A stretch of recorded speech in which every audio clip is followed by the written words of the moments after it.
ከምሽቱ 4 ሰዓት ላይ ነበር። ባልሽ ከፍተኛ የሆነ የመኪና አደጋ ደርሶበታል ተብሎ ተደውዬ ተጠራው። ከምሽቱ 12 ሰዓት ጀምሮ የት ደረስክ? የት ነክ? ይሄን አምጣልኝ፣ ይሄን አድርግልኝ፣ አልመሸም፣ ቶሎ ግባ እያልኩኝ ሳወራው የነበረው ባሌ 4 ሰዓት ላይ ከፍተኛ የሆነ አደጋ ደርሶበታል ድረሺ ተብሎ ሲደወልልኝ ምን እንደተሰማኝ እንኳን የማልገልጸው ፍርሃት ተሰማኝ። ጎረቤቴን ጓንኳኩቼ ቀስቅሼ የእነሱን መኪና ይዤ እየበረርኩኝ ቦታው ስደርስ ያየሁትን ነገር ማመን አልቻልኩም። ሀውለት ባለቤቴ ብቻውን አልነበር። አጠገቡ 20ዎቹ መጀመሪያ ላይ ያለች ቀይ ፀጉረ ረዥም በጣም የምታምር የመጀመሪያ ልጄን የምትመስል ቆንጅዬ ልጅ ፍልትው ብላለች። በደረቷ ተደፍታለች። እሱም በደረቱ መሪሏ ተደፍቷል። ያንን ሳይ ግራ ገባኝ። ማናት እቺ ቆንጆ? ማናት እቺ ሸበላ? ማናት እቺ ወጣት እያልኩኝ የእሱ አደጋና የእሱ መኖር አለመኖር ከሚያሳስበኝ በላይ ስለ እሷ በማሰብ ስለ እሷ በመደንገጥ ስለ እሷ በመርበትበት ውስጥ ሆንኩኝ። ቦታው ላይ ስደርስ ጥቂት ሰዎች ነበር የነበሩት። ትራፊኮች፣ ፖሊሶች፣ በጣት የሚቆጠሩ በአካባቢው የሚያልፉ መኪኖች አቁመው አደጋው ሰቅጣጭ ስለነበረ እሱን ለማየት የቆሙ ጥቂት ሰዎች እንጂ ብዙ ግርግር አልነበረም። ሌሊት በመሆኑ ስልኩንም አንስቶ የደወለልኝ ትራፊክ ፖሊሱ ነው። በተደጋጋሚ የተደወለው የኔ ስልክ ስለነበረ ወደ እኔ የደወለው። አምቡላንስ ከኔ ቀድሞ አልደረሱ። በእርግጥ ባሌ አደጋው የደረሰበት ቦታ ለቤታችን ቅርብ ነው። እርግጠኛ ነኝ ወደ ቤት ለመምጣት እያበረረ ሲነዳ ነው ይህ አደጋ የደረሰበት። እሷን ቤቱ አድርሶ እሱ ቤቱ ለመግባት። ከትንሽ ቆይታ በኋላ አምቡላንሱም ደረሰ። አፋፍሰው አወጧቸው። ሲያወጧቸው ሁለቱም ያሉ አይመስሉም ነበር። እየጮህኩኝ ልሁን፣ እያለቀስኩኝ ይሁን፣ እየተንቀጠቀጥኩኝ ይሁን፣ በወቅቱ ምን አይነት ስሜት ላይ እንደነበርኩኝ ፈጽሞ አላውቀውም። ምን እየሆንኩኝ እንደነበር ፈጽሞ አላውቀውም። ፖሊሶቹ ይጠይቁኛል። ሴቷ ማናት? ታውቂያታለሽ? ቤተሰብሽ ናት? ልጅሽ ናት? ዘመድሽ ናት? እያሉ ይጠይቁኛል። አላቃትም፣ ማን እንደሆነች አላቅም እላለሁ። እሱስ ስባል እሱ እንኳን ባለቤቴ ነው አልኳቸው። አፋፍሰው አምቡላንስ ውስጥ ከተው ሲወስዷቸው የሁለቱም ህይወት ያለ አይመስልም ነበር። አፋቸው ላይ የሚደግኑትን ነገር ደግነው እያበረሩ ወደ ሆስፒታል ሲሄዱ እኔም ከጎረቤቴ ጋር ሆኜ ተከተልናቸው። ሆስፒታል እንደደረስን አፋጣኝ ድንገተኛ ክፍል እነሱን አስገብተው እኛ ደጅ እንድንጠብቃቸው ተነገረ። ተከትለውን የሄዱ የተወሰኑ ፖሊሶች ነበሩ። ይጠይቁኝ ጀመር። ሴቲቷ ማናት? ምንድናት? አላቅም። እሱስ ባሌ ነው። ስለዚህ የእሷ ቤተሰቦች የእሷ ማንነት መታወቅ አለበት። እሷን ሊያውቅ የሚችል ሰው ምታቂ ከሆነ ፈልጊ ሲሉኝ አንድ ጥላቢስ ትዝ አለኝ። ጋዜጠኛ ነው፣ የባሌ ጓደኛ፣ ሴት አሳዳጅ። አልወደውም። በጣም ነው የሚያስጠላኝ። በተፈጥሮ የዋህ ደግ፣ መልካም አንባቢ ሰው ነው።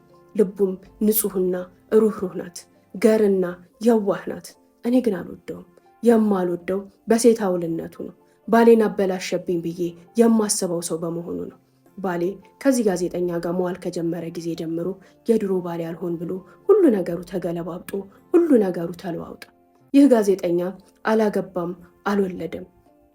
አንዳንድ መጽሔትና ጋዜጦች ላይ የተለያዩ መጣጥፎችና ታሪኮችን በመጻፍ ታዋቂ ሰው ነው። በብዕር ስም በጣም ደስ የሚሉ ብዙ ሰው ብዙ ተከታይና ብዙ ወዳጅን ያፈሩለት መጣጥፎችን ይጽፋል። የእሱ ስራ መሀል ካሳንቺስ ላይ ባሌ ሱቅ ጠዋት 4 ሰዓት ተገኝቶ ከሱ ጋር ቁጭ ብሎ ጫቱን ይዞ እየቃመ አንዷ ጋር እየደወለ አንዷን እየቀጠረ አንዷን እያባረረ እዛች ትንሽዬ ሱቅ ላይ ባሌን አጠገቡ አስቀምጦ እሱ ከዚችም ከዛችም ጋር ማውጋት ነው። የሆነ ጊዜ ላይ ለምንድን ነው ማታገባው? እስከ መቼ ነው እንደዚህ የዝሙትና የግልሙትና ህይወትን የምትኖረው? አግብተህ ተሰብሰብ፣ ትልቅ ሰው ሆነሃል፣ ቤተሰብ ምራ አለዋለሁ። እንደ ፈላስፋም ያደርገዋል። የኔ ጋብቻ ጽሁፌ ነው፣ የኔ ጋብቻ መጽሐፌ ነው። ሴቶችን በጣም እወዳለሁ። ከአንድ ሴት ጋር ተረጋግቼ መቀመጥ አልችልም ይለኛል። ታዲያ ከተለያዩ ሴቶች ጋር እንዲህ ናት እንደዛ ናት ሳትል ሳትመርጥ በምትሄደው መንገድ ላይ እኮ መውደቅም አለ መሰበርም አለ ስለው ህይወት አጭር ናት፣ ተደስቼባት ፈንጥዤባት ልሙት፣ ምን ችግር አለ ይላል። ሴቶች ለሱ ግብአቶቹ ናቸው። የድርሰት፣ የጽሁፍ፣ የመጣጥፉ ግብአቶች።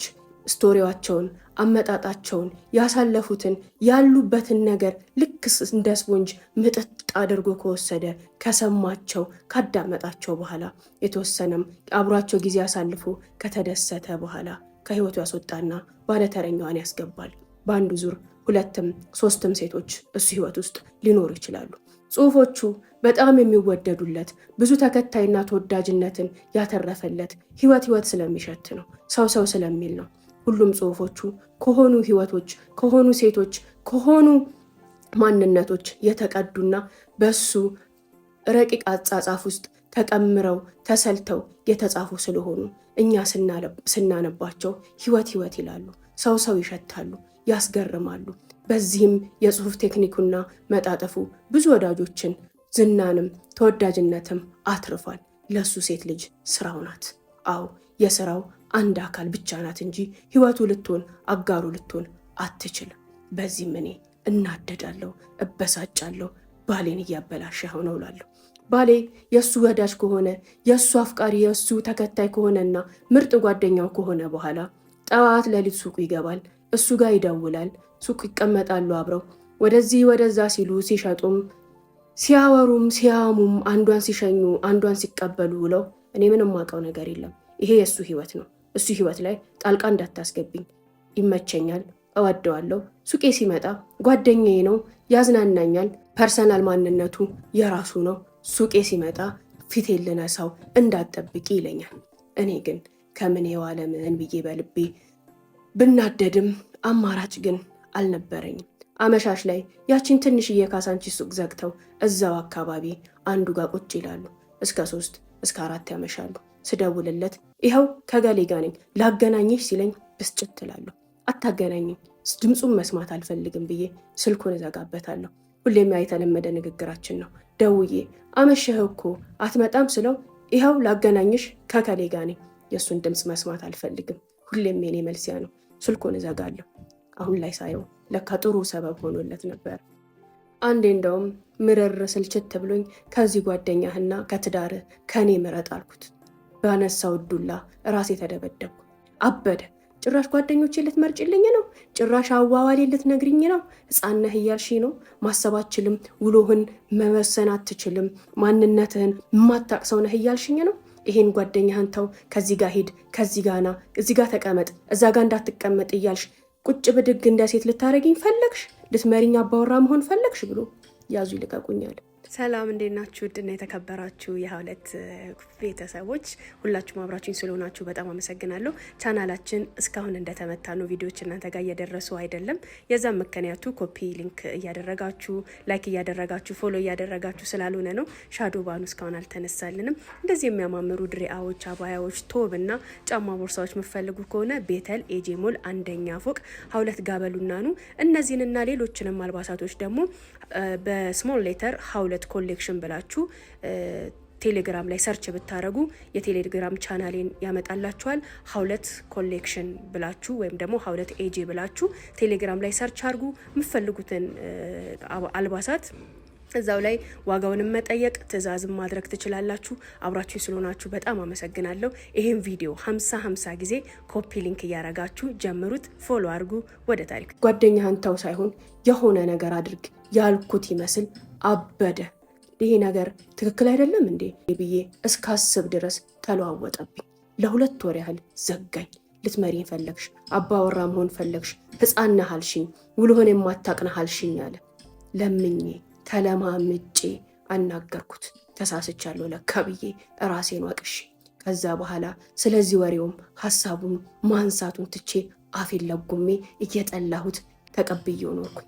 ይህ ጓደኛው በአንድ ጎኑ ያሳዝነኛል። የዋህነቱ፣ ለራሱ አለመኖሩ፣ ለሰዎች ሟች መሆኑ የሚያሳዝነኝ ሲሆን ከልቤ ለሱ የሆነ ምንም አይነት ጥላቻ የለኝም። የምጠላው እያደረገ ያለው ነገር ባሌንም ይበክለዋል ብዬ ስለማስብ ብቻ ነው። ፖሊሶቹ እችን ሴት የሚያውቋት ሰው ብለው ሲያዋክቡኝ ጭንቅላቴ የመጣው ይህ ሰው ነው። ከሱ የሚደበቅ ከሱ የሚያልፍ ምንም ነገር የለም። ስልኬን አንስቼ ባለቤቴ አደጋ ደርሶበታል፣ በፍጥነት ነው አልኩት። እዛው አካባቢ አንዱ ግሮሰሪ ላይ መሽጎ ነበርና እየተንደረደረ መጣ። ፖሊሶቹ ይጠይቁት ጀመር።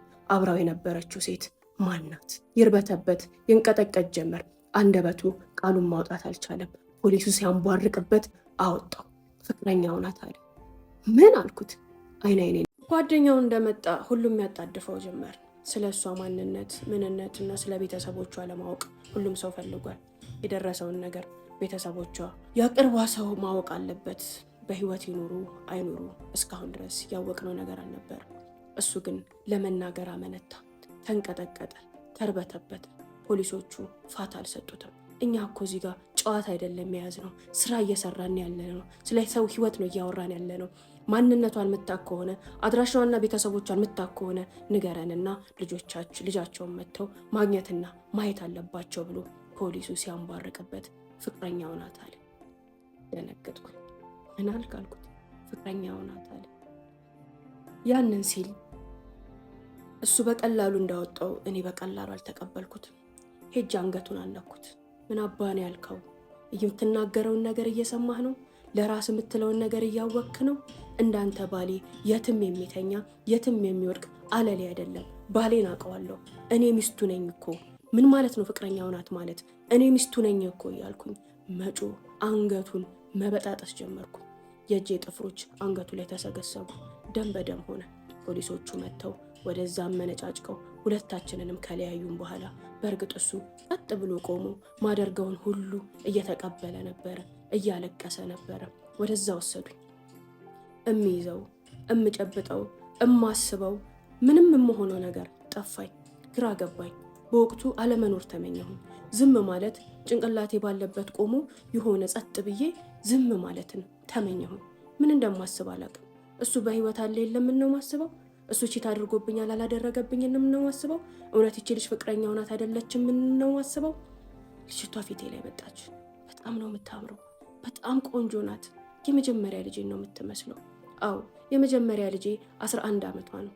በጣም የምታሳሳ፣ የምታጓጓ፣ የምታምር ቆንጆ ልጅ ናት። ከባሌ ጋር በትዳር 12 ዓመታችን ነው። ሳያት ሁሉ ታሳሳኛለች። ደረስኩ ማለቷ ሆዴን ያባባዋል። በህፃንነቴ ስላልገባሁኝ ልጅነቴን፣ ህፃንነቴን፣ ወጣትነቴን ታስታውሰኛለች። አሁንማ ወደ ጉርምስና እየመጣች ሰውነቷ እየተቀየረ ሲመጣ አይኗን እያየሁኝ መፍራት፣ መስጋት፣ መጨነቅ፣ ትምህርት ቤት ሁሉ ስትሄድ መርበትበት ጀምሬያለሁ። አባቷንም ሁሌ የምለው ነገር ነው፣ ልጅህ እየደረሰች ነው። አሁን ትኩረትህን ትፈልጋለች፣ እይታህን ትፈልጋለች፣ ፍቅርህን፣ ጓደኝነትን ትፈልጋለች። ተንከባከባት፣ እያት፣ ቅረባት እያልኩኝ ሁሌ ማወራው ነበር። በእርግጥ እሱ ለዛ ጊዜ አልነበረውም። ከልጁ ትንሽ ከፍ ያለችን ምናልባት በ5 እና በ6 አሊያም በ10 ዓመት የምትበልጥን ይቺን ህፃን ልጅ እያባለገ ነበር። ፍቅረኛ አድርጎ አስቀምጦ ነበር። ከዛች ህፃን ልጅ ጋር የሚባለግ አባት እቤቱ ስላለች ህፃን ልጅ እንዴት ማሰብ ይችላል? እንዴት መጨነቅ ይችላል? እንዴት አይምሮና ሞራሉስ ኖሮት እሷን መቆጣጠር፣ እሷን መምራት ይችላል? ባሌን ከዚች ከቆንጅዬ ያደገች ልጁ እያሸሸው የነበረው ነገር ይቺ ህፃን ልጅ፣ ይቺ ፍቅረኛዬ ብሎ የያዛት የተሳሳተ ህይወት መንገዱ ነበር ለካ። ሞት የሚሆን ነገር ሆኖ ሳለ እየዘሞቱ መሞት፣ እየዋሹ መሞት፣ በእንደዚህ አይነት አስቀያሚ ጥላቢስ ማንነት ውርደት መሞት እንዴት ያስጠላል። ጭንቅላቴ ውስጥ ሲርመሰመስ የነበረው ሀሳብ ከሱ መሞት በላይ፣ ከሱ የሆነ ነገር መሆን በላይ እነዚህ ሀሳቦች ነበሩ። እነዚሁ ጥንቅጦች ነበሩ። ይኑር ይሙት እንኳን በማላቅበት በዛች ደቂቃ ውስጥ በእርግጥ የልቤ ፍርሃት፣ የልቤ መርበትበት በእውነተኝነት መረጋገጡ ሌላ ድንጋጤና ሌላ ሽብር ውስጥ ከተተኝ። እዛውም ሐኪም ቤት ጥግ ላይ ሴራሚኩ ላይ ኩርምት ብዬ ድፍት ብዬ ይሄንና የመሳሰሉ ብዙ ሀሳቦች ጭንቅላቴ ላይ እየተርመሰመሱ መጨረሻውን መጠበቅ ጀመርኩ። ጓደኛው ወደ አጠገቤ ሲመጣ እንዳደርስብኝ ላይህ አልፈልግም፣ ከአጠገቤ ላይ ዞር በል አልኩት። እኔ ምን አደረግኩኝ? እኔ እኮ እወድሻለሁ። እኔ ለአንቺ ትልቅ ክብር አለኝ። እዚህ ነገር ውስጥ እንዲገባ በዚህ ነገር ውስጥ እንዲያልፍ ምንም አይነት የኔ እጅ የለበትም።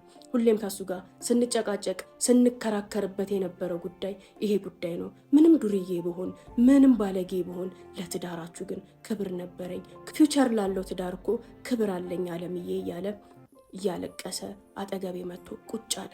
ካንተ ጋር ከዋለ አንተን ካወቀ ካንተ ጋር ከሆነ በኋላ ነው ባሌ ባህሪውም ማንነቱም የተለዋወጠው አልኩት። አንተ ነህ ያበላሻው፣ አንተ ነህ መጥፎ ሰው ያደረግከው። ባሌ እንደዛ አልነበረም፣ ጨዋና መልካም ባል ነበረ፣ መልካም አባት ነበረ። አንተ ህይወታችን ውስጥ ከመጣ በኋላ ግን ሁሉ ነገራችንን አመሰቃቅለህ ዛሬ ይኸው ለዚህ ሞት ለዚህም አደጋ የዳረግከው አንተ ነህ አልኩት። እሺ እንደፈለግሽ ውቀሽኝ፣ እንደፈለግሽ ስደብኝ፣ እንደዛ ብትኝ በማንነቴ ነው በምንነቴ ነው፣ አልፈርድብሽም። አንድ ነገር ግን እንድታቂ የምፈልገው ልምልልሽም የምፈልገው ሁሌም በዚህ ጉዳይ ላይ እኔ ከአንቺ በላይ ተቆርቋሪ ተሳዳቢና ከሱ ጋር ብዙ የተሰዳደብንበት ብዙ የተጨቃጨቅንበት እስከ መለያየት ሊያደርሰን የሚችል ጸብ ውስጥ የገባንበት ነገር ነው። ለትዳራችሁ ትልቅ ክብር ነበረኝ። አንቺ እንደፈለግሽ ብታስቢ በእርግጥ ይገባኛል። ማንነቴ ነው ያሰደበኝ፣ ውሎዬ ነው ያሰደበኝ ብሎ የሚፈቀፈቅ ጀመር። ዞር ብዬም አላየሁትም። ትንሽ ከተረጋጋው በኋላ ልጅቷ ማናት አልኩት። የኮሌጅ ተማሪ ናት አለኝ። ቤተሰቦቿን አገኛችሁ አወክ አልኩት። አንዷ ጓደኛዋን አቃት ነበር፣ እሷ ጋር ደውለን ቤተሰቦቿ እንዲመጡ እያደረገች ነው አለኝ። ይህን ስሰማ ልቤ ተብረከረከ።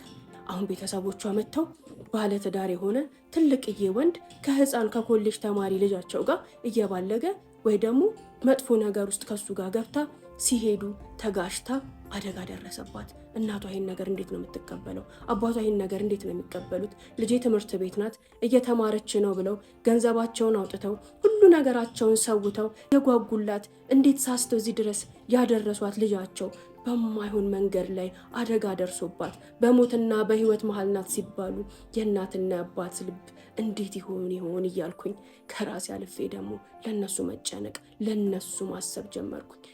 የደረሰ ልጅን ነገር ልጅ ያለው ያውቃል። ከትንሽ ቆይታ በኋላ የሰማነው ነገር እጅግ በጣም የሚያሳዝንና ልብን የሚያርድ ነበር። ዶክተሮቹ እንዳለ ከውስጥ ግልብጥ ብለው ወጡ።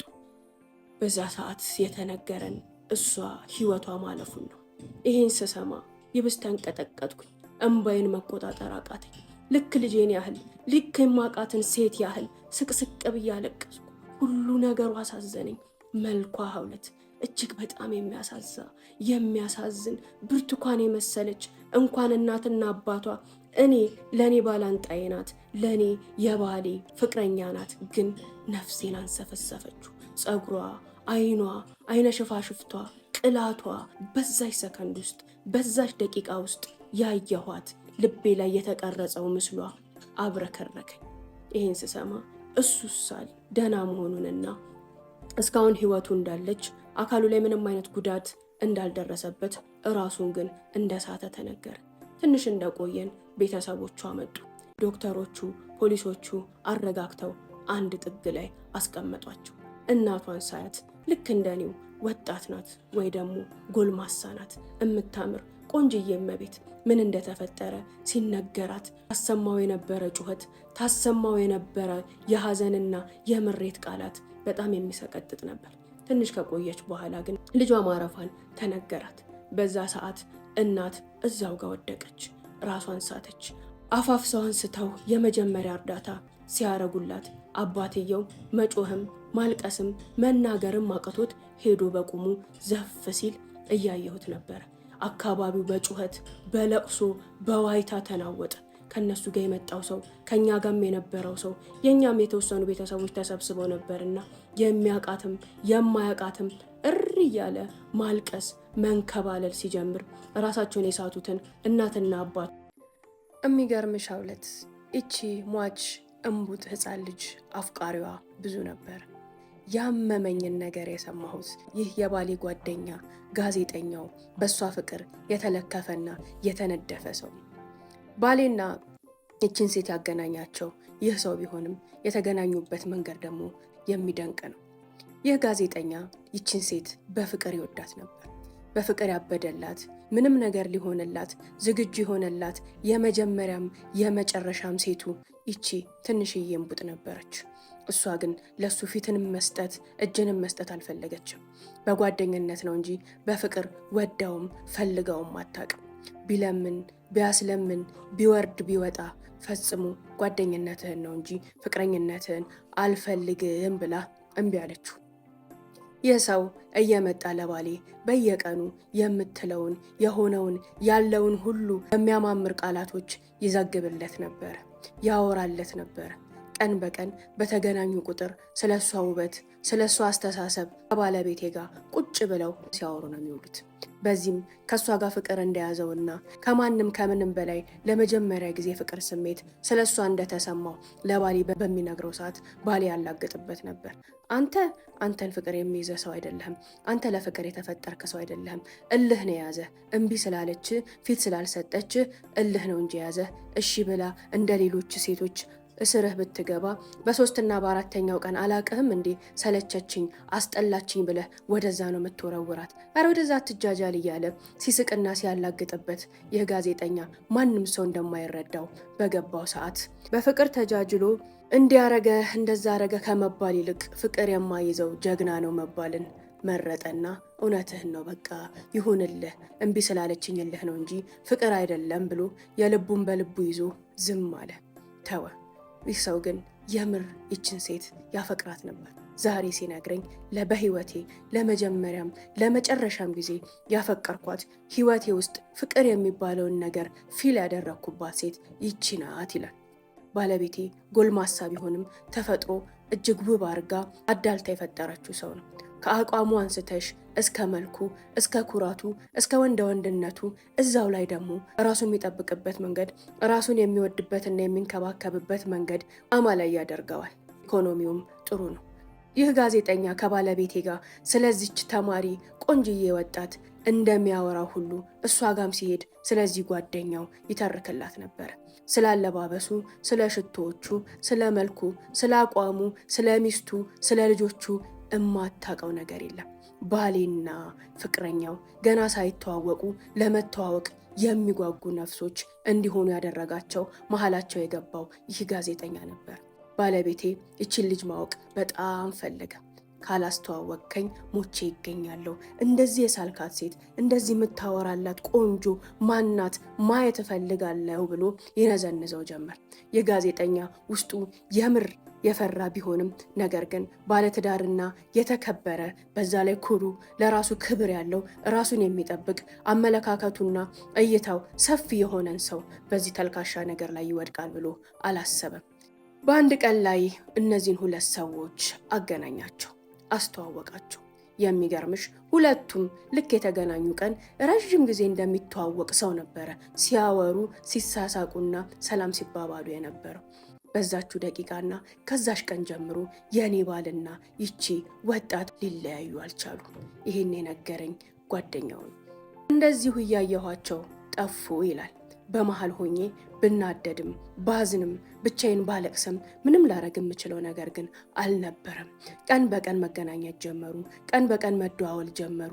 አጠገባቸው ሆኜ እኔን እስኪረሱ ድረስ፣ እኔ መኖሬን እስኪዘነጉ ድረስ ሲያወሩ፣ ሲስቁ፣ ሲጫወቱ ወደ ሆነ መንገድ እየሄዱ እንደሆነ ይሰማኝ ነበር። ነገር ግን ባለቤትሽን ጓደኛዬን ሁሌም ማስጠነቅቋለሁ። ይህ ነገር ምንድን ነው? ምን እያደረክ ነው? እያሰብክበት ነው? አካሄድህ ደስ አላለኝም ስለው እባክህ ዝም በል አንተ ቀንተህ ነው፣ ምንም የተለየ ነገር የለም፣ ልክ እንዳንተው እኔና እሷም ጓደኛሞች ነን እያለ አፋፌን ይለኝ ነበር አለኝ።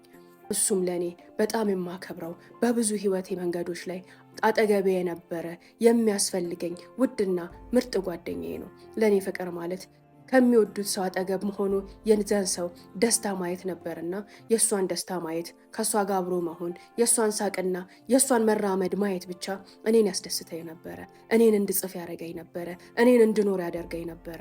ከእሷ የምፈልገው መኖሯን፣ መሳቋን፣ መደሰቷን ስለነበር እኔን እምቢ ማለቷንና ወደዛ መሄዷን በክፋት አይቼ ሁለቱንም መጣላት አልፈለግኩም ነበረ።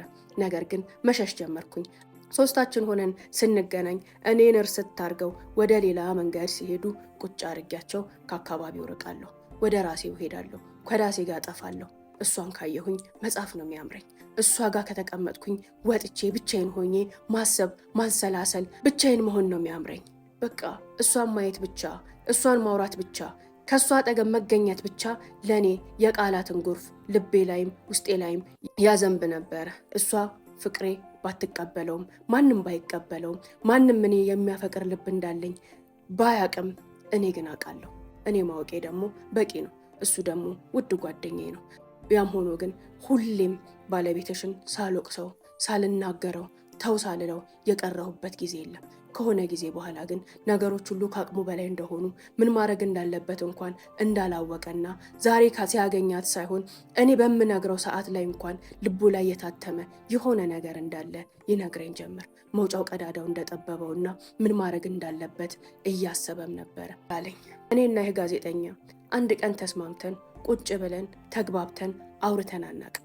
አጠገቤ ሲቀመጥ ገና ያንገሸግሸኛል፣ ያናድደኛል። በዚህ ወቅት ግን ከየትኛውም ጊዜ በላይ በጣም ተቀራርበን በጣም ተስማምተን እየተደማመጠን ነበር የምናወራው። ከሷ ሞት በኋላ እስክሪብቶ መያዝ አቅቶኛል። ከሷ ሞት በኋላ ብቻዬን መሆን አቅቶኛል። ከሷ ሞት በኋላ በመጠጥ የምደበቅ ብቸኛ ሰው፣ ባዶ ሰው ሆኛለሁ አለኝ። የምታፈቅሪው ሰው የኔ ብቻ ነው ብለሽ ሁሉ ነገርሽን ሰጥተሽ ለረዥም ዓመታት አብረሹ የኖርሽው ሰው ልቡ በሌላ ሰው ፍቅር ሞቷል፣ ነህሉሏል መባልን ያህል የሚያም ህመም ምን አይነት ህመም ነው? አብረሹ እየተኛሽ ባሌ ነው፣ ትዳሬ ነው፣ ልቡም ሁሉ ነገሩ የኔ ግዛት ነው ባልሹ ግዛት ላይ ሌሎች ሰዎች ነክሰውበት በሌላ ሰው መውደድ የነሆለለ ሰው ነው አብሮሽ የሚኖረው እንደመባል የሚያም ህመም ምን አይነት ህመም ነው? ዛሬ ሁሉን ነገር ተገልጾልኝ ስደርስበት ይህ ነገር አጋጣሚም አልነበረም፣ ቀልድም አልነበረም፣ ጨዋታም አልነበረም፣ ስተትም አልነበረም። እውነተኛ ፍቅር፣ እውነተኛ መዋደድ ነው ባልሽና እዚች ልጅ ጋር ያለው ተብሎ በግልጽ ሲነገርሽ ምንድን ነው የሚሰማሽ? ባሌ የኔ ነው እኔን ብቻ ነው የሚያፈቅረው የሚለው ሰው በሌላ ሰው ፍቅር ታሞ አብሮኝ አንድ ቤት ውስጥ ቁጭ ብሎ እያለ ከኔው ጋር ሲያቃስት እንደነበር ሲሰማኝና እኔ ደግሞ ምንም የማላቅ አሻንጉሊት እንደነበርኩ ሲሰማኝ ህመሙን ልቋቋም አልቻልኩ። ምሬቱን ውጪ ሰማሁት፣ ሐዘኑን ውጪ ሰማሁት፣ እንባዬንም ውጪ ሰማሁት። ለእኛ ትዳር ቅንጣት ክብር ከነበረ ለእኔም ትንሽ እንኳን የሚባል ሐዘኔታና መውደድ ከነበረክ ይህ ሁሉ ነገር ከጀርባዬ ሲደገስ ይህ ሁሉ ነገር ለዓመታት ከኋላዬ ሲደረግ እንዴት አትነግረኝም? አስችሎ ለምን ዝም አልክ? ሰው ከሆንክ ሰውነት ከተሰማ የሰው ስሜት የሰው ሐዘን ሚበላ ሚያመህ ከሆነ አልኩት። ምን ማለትሽ ነው አለምዬ? ቤትሽን በትኝ ልጆችሽን በትኝ ብዬ ነው ምነግርሽ? ማጣላት ነው ማስታረቅ ነው? እሱም እኮ ያለበትን ነገር ወዶት አልነበረም። ከዛሬ ከነገ ምን ባረግ ነው ከዚህ ነገር መውጣው? ምን ባደርግ ነው ከዚህ ነገር ምገላገለው? እያለ ሁሌም የሚደማና የሚቆስል ሰው ነበረ። ፍቅር ነው፣ ፍቅር ደግሞ አጋጣሚ ነው። እኔ ተስፋ ሳደርግ የነበረው አንድ ቀን ይህ ሁሉ ነገር አልፎ ምንም ቢወዳት ምንም ቢያፈቅራት ልቡ ላይ ቅብር አድርጎ ከዚህ ነገር ወጥቶ ወደ ትዳሩ ወደ ቤቱ ይመለሳል ብዬ በምንጨነቅበት ሰዓት ላይ ነው ይህ ነገር ያጋጠመው፣ ይህ ነገር የደረሰው። እሱም ላይ አትፍረጅበት። በቃ ፍቅር እኮ ነው። ፍቅር አስበሽ አልመሽ ከከሌ ያዘኝ ከከሌ አያዘኝ ብለሽ የምትሸሹም የምትቀርቢውም ነገር አይደለም አለኝ። አይ ፍቅርም ሲቀርቡት ነው ፍቅርም ሲፈልጉት ነው አልኩት። ፈገግ ብሎ ዝም አለኝ። ወደፊቱ ስመልስልሽ እናትና አባቷ ልጃቸውን ለመቅበር 3 ቀናትን ያህል ከአገግመው ከሐኪም ቤት ለመውጣት ፈጀባቸው። ይቺ ሴት የተቀበረችው በሞተች በ3ኛው ቀን ነበረ። ባለቤቴም ቀብሯ ላይ ተገኘ። ባለቤቴ አደጋው በደረሰ ጠዋት ወደ 4 ሰዓት አካባቢ ነቃ። ሲነቃ አጠገቡ የነበርኩት እኔ ነኝ። አይን ላይን ተጋጨ። አየኝ፣ አየሁት። ምንም ነገር ግን ከአንደበቴ ማውጣት አልቻልኩም። እንዴት ነህ ልለው ፈለግኩ። ተሽሎሃል ልለው ፈለግኩ። ምላሴ ተላውሶ ግን እነዚህን ቃላቶች ማውጣትና እሱን ማናገር ፈጽሞ ሊሆንልኝ አልቻለም። እሱም ካየኝ በኋላ አይኖቹን ገርበብ አድርጎ ሰውነቱን ማፍታታት ጀመረ። ምንም ነገር ሳንነጋገር ምንም ቃላት ሳንለዋወጥ እንደዚያው እንደተፋዘዝን እንደተፋጠጥን የማንተዋወቅ ተያይተን እንኳን የማናቅ ሰዎች መስለን ደቂቃዎች ካለፉ በኋላ ያንን ስሜት መቋቋም አልቻልኩምና ተነስቼ ወጥቼ ዶክተርና ነርሶቹን ጠራኋቸው። እነሱም መጥተው ሲያዩት ወጥቼ በር ላይ ቆምኩኝ።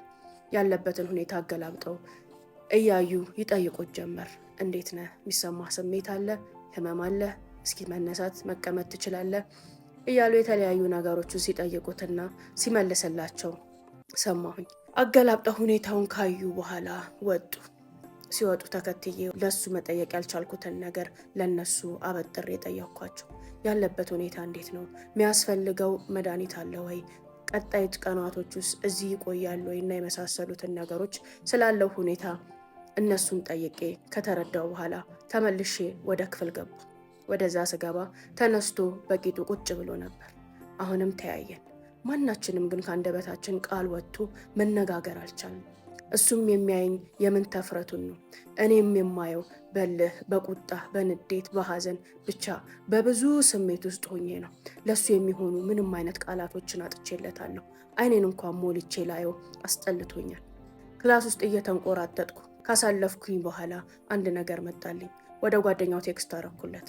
እዛው አድሮ እዛው አካባቢ ቡና ልጠጣ ብሎ ነበር እና ሄደው ነቅቷል ናናየው ብዬ ቴክስት ጻፍኩለት። እሱም ብዙም አልቆየም፣ ወዲያው እየበረረ መጣ። አንገቱ ላይ ተጠምጥሞ ትከሻውን ጥብቅ አድርጎ ይዞ እየነቀነቀ ይላቀሱ ጀመረ። ተቃቅፈው እንዴት ነህ ሲባባሉ እኔ ወደ መስኮቱ አምርቼ ወደ ታች እያየሁኝ በመስኮቱ ነጸብራቅ ደግሞ እነሱን እያየሁ ዝም ብያቸው ቆምኩኝ። በደንብ ከተቃቀፉ ትንሽም ከተላቀሱና እንዴት ነህ ከተባባሉ በኋላ ድምፁን በጣም ከፍ ሳያረግ በአይን ጥቅሻና በምልክት ስለ ፍቅረኛው ጠየቀው። በዛ ሰዓት እኔ በመስታወቱ ነጸብራቅ አያቸዋለሁኝ። ጓደኛው አንገቱን ነቅንቆ የተፈጠረውን ነገር በሐዘኔታ ቀስ አርጎ ሲነግረው ባሌ እዛ ጋር መኖሬን እንኳን ዘንግቶ መጮህ ጀመረ።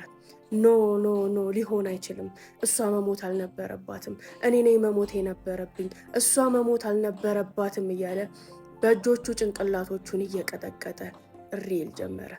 ጓደኛውም እጆቹን ጥብቅ አድርጎ ይዞ አብረው ማልቀስ ጀመሩ። እዛ ጋር መኖሬን እንኳን የዘነጉት ይመስላል። ይህን ነገር መቋቋም አልቻልኩም። አካባቢውን ለቅቄ ወጥቼ በር ላይ ቁጭ አልኩኝ። ደንዝዤ ፈዝዤ ቁጭ ካልኩኝ በኋላ አንድ ነገር ብንን እንደማለት አደረገኝ። ሄጄ ልጆቼ ማየት አለብኝ። እሱ እንደሆነ ነቅቷል። ከዚህ በኋላ ምንም አይሆንም። ጓደኛውም አብሮት ይሁን፣ እኔ ልጆቼ ጋር ደርሼ ልምጣ አልኩኝና ወደ ውስጥ ገብቼ ቦርሳዬን ብድግ አድርጌ ወጣሁኝ። በዛ ሰዓት የተፈጠረውን ነገር ሁሉ ከአደጋው ጊዜ ጀምሮ እስካሁኗ ሰዓት ድረስ የነበረውን ነገር ጓደኛው እየተረከለት እንደነበር እርግጠኛ ነኝ። ወደ ልጆቼ ጋር ሄድኩኝ። ለሰራተኛዋ ደውዬ የልጅቷን ሞት ካየው በኋላ ልጆቼን ትምህርት ቤት መላክ እንኳን ፈርቼ ነበር። የአባታቸውንም ሁኔታ ስላላወቅኩኝ ትምህርት ቤት እንዳትልኪያቸው ብያት ነበር። እቤት ስገባ ልጆቹን በሐዘንና በጭንቀት ተውጠው አገኘኋቸው። ልክ ሲያዩ ተረባርበው አቅፈውኝ ማልቀስ ጀመሩ። ምን ሆናችሁ ነው ስላቸው አባቢ እንዴት ነው? ደህና ነው ወይ? ለምን አልመጣም? እያሉ ከስርስሬ የጥያቄ ናዳን ያወርዱብኝ ጀመር። አባታችሁ በጣም ደህና ነው ይመጣል አልኳቸው። እርግጠኛ ነሽ ማሚ ሲሉኝ አዎ በጣም ደህና ነው ይመጣል፣ ከሐኪም ቤት ይመጣል አልኳቸው። ህፃናቶቹ ይሄ መልሴ ብቻ አርክቷቸው ወደ ጨዋታና ወደ ጉዳያቸው ሲሄዱ፣ ትልቋ ልጄ ግን መታ አጠገቤ ቁጭ አለች። ማሚ አባቢ ነቅቷል አለችኝ። አዎ ነቅቷል አልኳት። ከአባቢ ጋር የነበረችው ልጅ ስትለኝ ልቤ ለሁለት ትርትር አለ። የምን ልጅ? ስለምን ልጅ ነው የምታወሪው አልኳት። ሁሉንም ነገር ጓደኛዬ ነግራኛለች።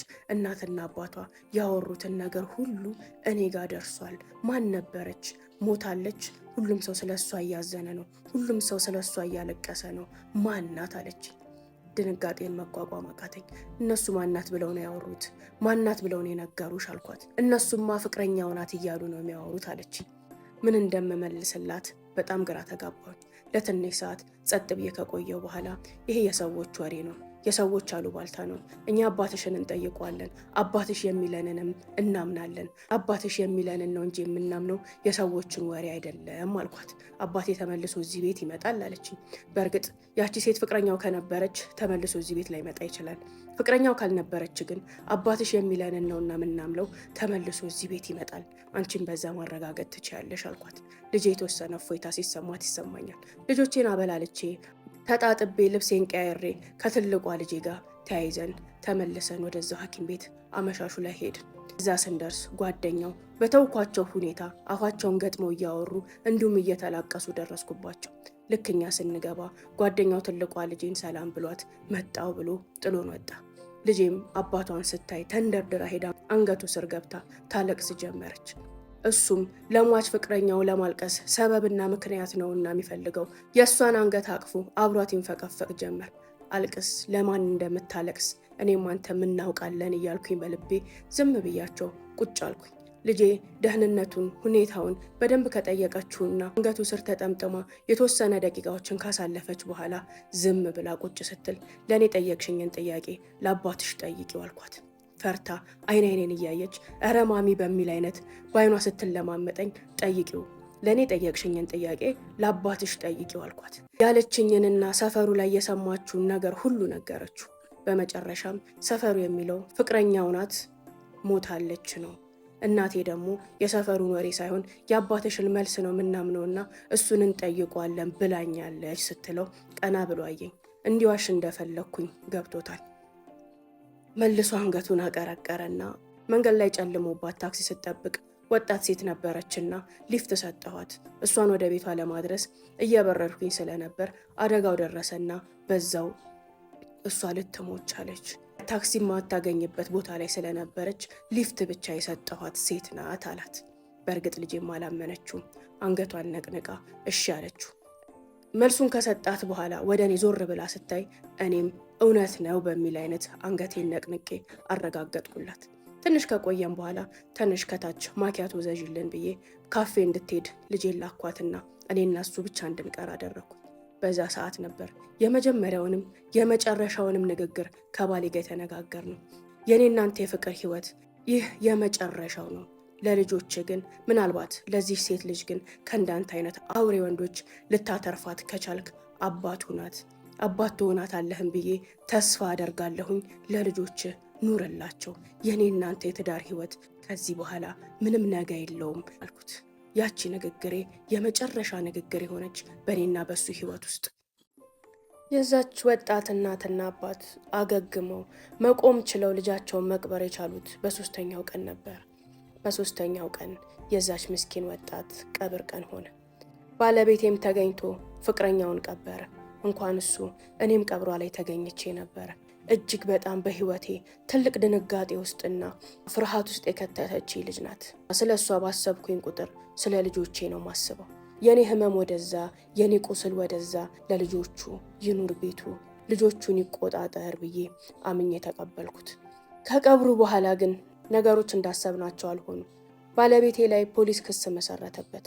ያደጋው ሁኔታ በመጠጥ ይሁን በሌላም ኬዝ ይሁን መጣራት አለበት የሚሉና ሌሎች ነገሮች የልጅቷም ቤተሰብ ክሶች ተጨምረው ባለቤቴ ዘብጥያ ወረደ።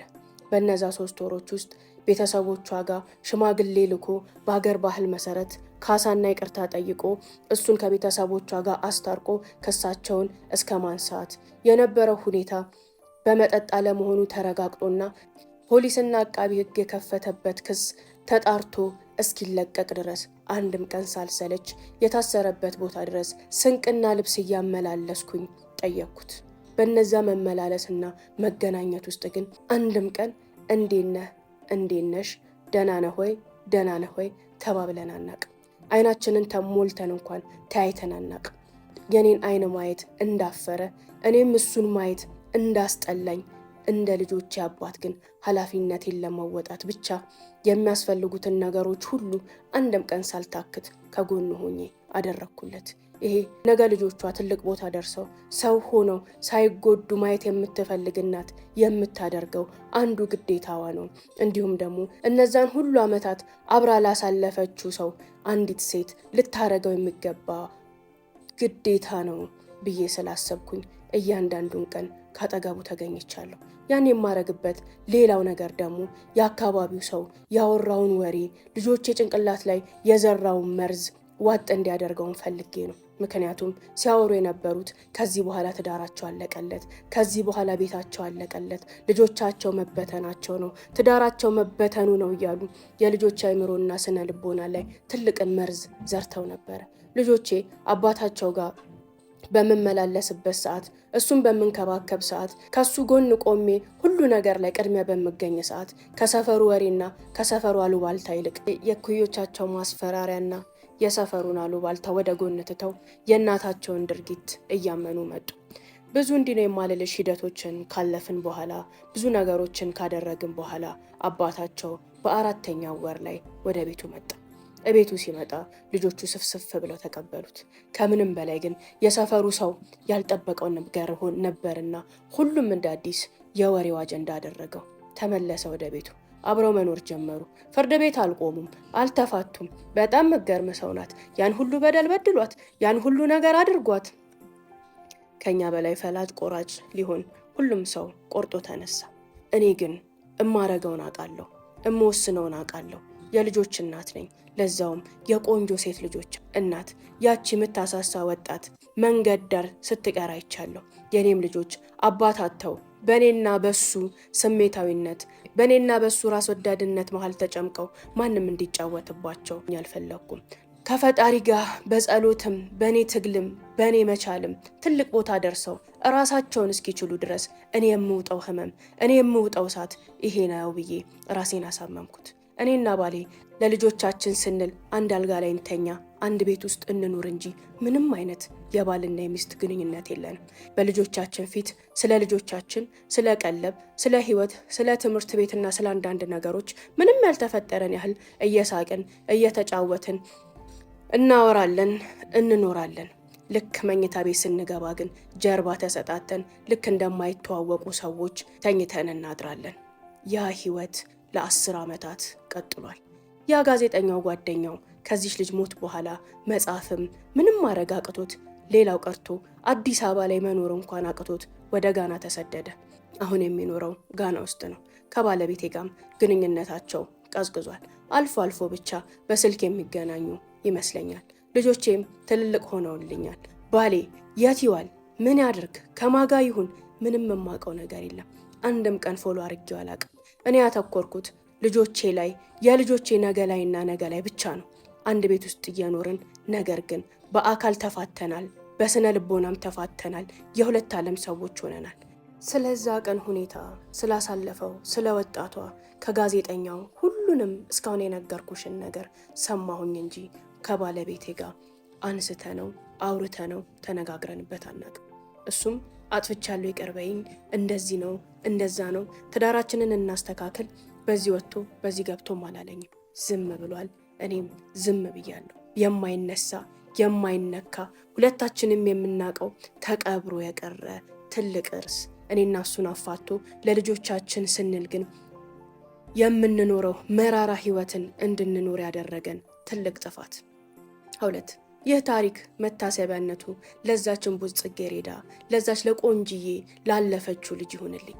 እንዲሁም ደግሞ ቆንጆ የሚያማምሩ ወጣት ሴት ልጆች ላላችሁ አባቶች፣ እነዛ ወጣት ህፃናትን ከእናንተ ጋር ስታደርጉ እነሱም አባት እንዳላቸው፣ እናት እንዳላቸው፣ እነሱም ነገ እንዳላቸው፣ ተስፋ እንዳላቸው በብዙ መከራና ስቃይ ውስጥ እያሳደጉ ያሉ እናትና አባት እንዳሏቸው እንድታስቡ በማሰብ ነው ይህን ታሪክ ያጫወትኩሽ።